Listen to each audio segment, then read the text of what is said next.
सलाम, आदाब, नमस्ते। मैं नीला अफरोज़ एक बार फिर से हाज़िर हूँ आप सभी के सामने कुछ नए और पुराने क़िस्सों के साथ। लेकिन इससे पहले कि गुफ्तगू आगे बढ़ाई जाए, आप सभी कैसे हैं?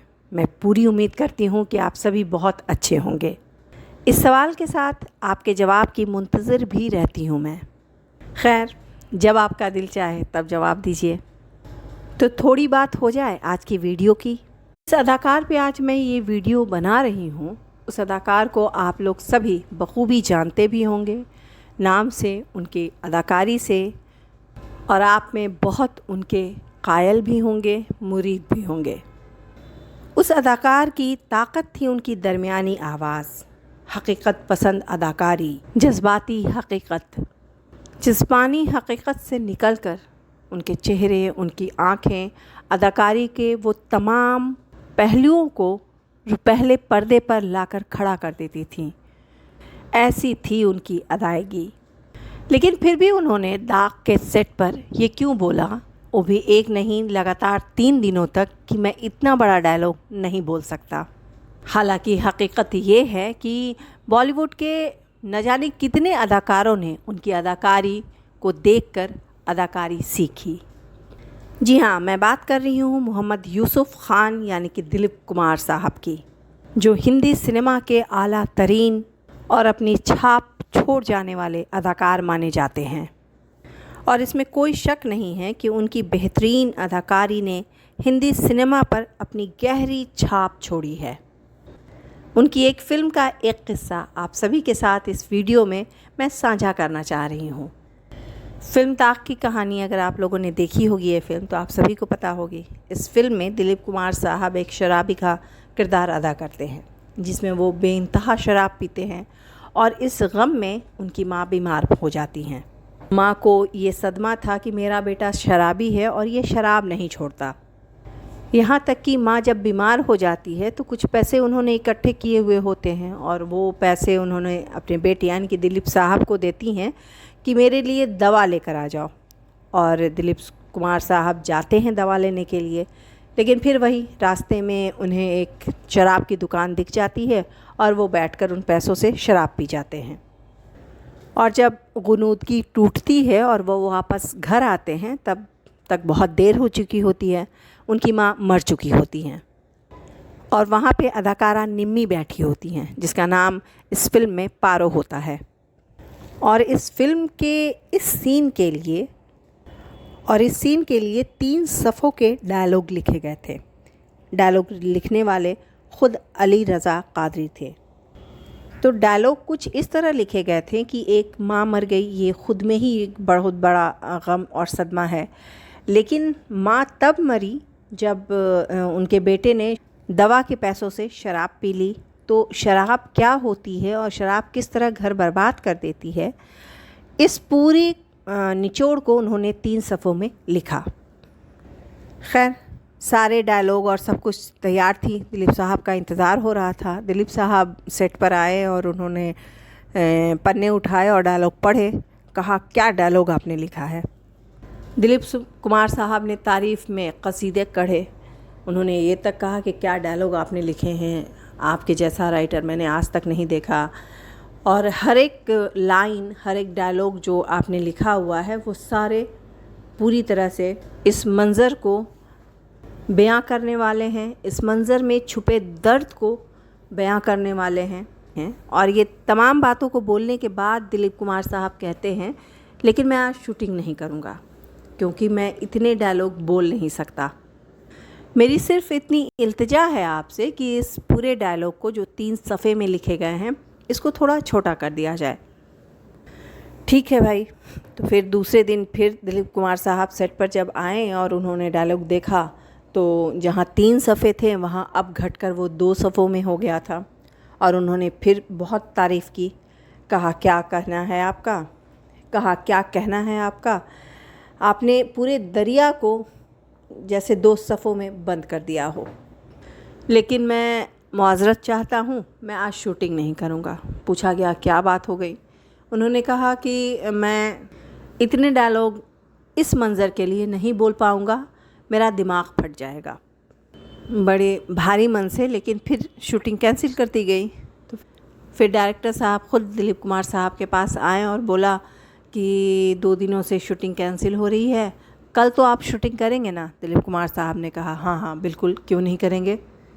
जब तीसरा दिन हुआ तब फिर से सेम सिचुएशन, दिलीप कुमार साहब का सेट पे इंतज़ार हो रहा था। वो आए और पूरा डायलॉग जो अब 2 सफ़ों में था वो अली रज़ा काज़मी साहब ने अब सिर्फ 1 सफ़े में कर दिया था, लेकिन सफ़ा थोड़ा बड़ा था।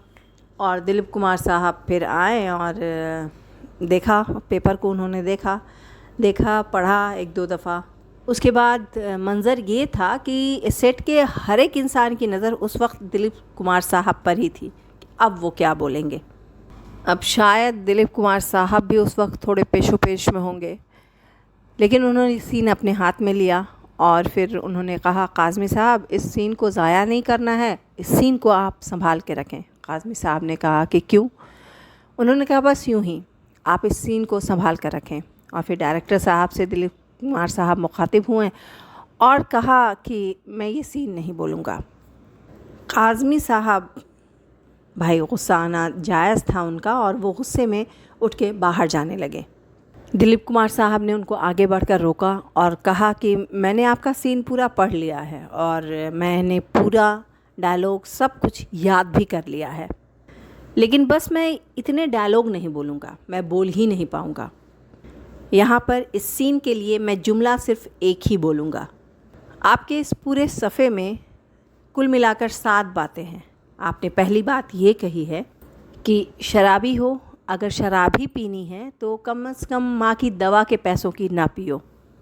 दूसरी बात जो आपने इसमें लिखी है कि अगर मैं शराब ना पीता तो मेरी माँ ना मरती। और तीसरी बात आपने सोसाइटी को मुखातिब करते हुए ये कहा है कि मेरी तरह तुम्हारी माँ भी मर जाएगी तो शराब छोड़ दो। चौथी बात आपने जो लिखी है वो ये है कि किसी माँ को अगर बेटा दे तो शराबी ना दे। 5वीं बात ये कि अगर बेटे को शराबी ही बनाना है तो उसकी माँ को पहले ही उठा ले। इसी तरह की 2 और बातें उसमें लिखी हुई थी।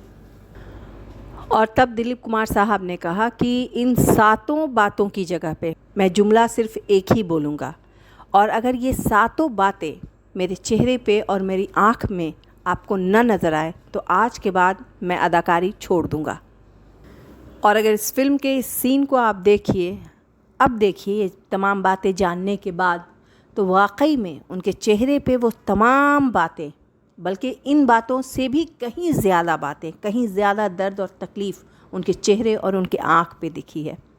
और जुमला उन्होंने सिर्फ एक ही बोला, जुमला था पारो मेरी माँ मर गई। फिर बोला पारो मेरी माँ मर गई। फिर बोला पारो मेरी माँ मर गई, और 7 दफ़ा बस यही एक जुमला। ये थे अदाकार और उनकी अदायगी। दिलीप कुमार साहब के बारे में बहुत से क़िस्से भी मशहूर हैं। उनमें एक आशुतोष राणा ने भी उनके क़िस्से जब साझा किए, उनकी पूरी तो नहीं लेकिन हाँ कुछ चंद बातें मैं ज़रूर यहाँ पे आपके साथ साझा करने जा रही हूँ।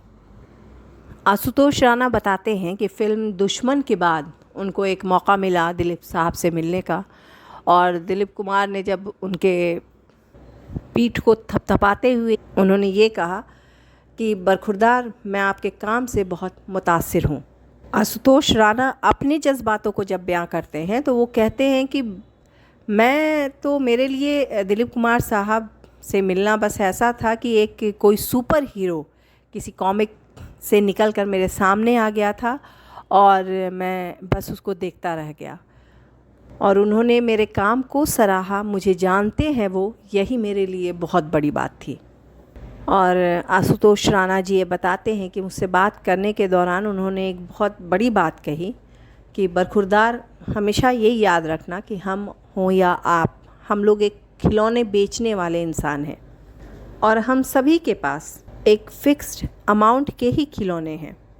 तो ये तुम्हारे ऊपर पूरी तरह से मुनहसर है कि तुम अपने खिलौनों को 5 साल में बेच दो या तुम अपने खिलौनों को 50 साल तक लेकर जाओ। मैं दिलीप कुमार हूँ और मुझे फ़िल्मों में 50 साल हो गए हैं और मैंने अभी तक सिर्फ 55 फ़िल्में की हैं, और बहुत सब्र से और बहुत सुकून से अपने खिलौनों को बेचना, क्योंकि दुकान कितने लंबे वक्त तक खुली हुई है, अहमियत इस बात की है। और वाकई में ये बात अपने आप में बहुत बड़ी बात है।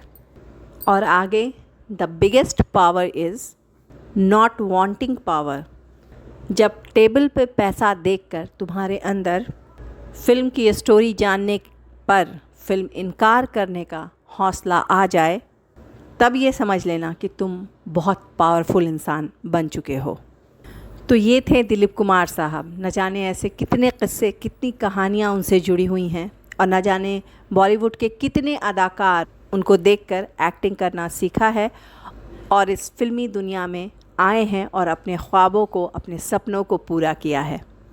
मैं उम्मीद करती हूँ कि दिलीप कुमार साहब से जुड़े हुए ये 2 किस्से आप सभी को पसंद आएंगे। आप अपनी राय ज़रूर बताइएगा। मैं नीलम अफरोज़ आप सभी से मिलूँगी थोड़े इंतज़ार के बाद कुछ पुराने और नए किस्से के साथ।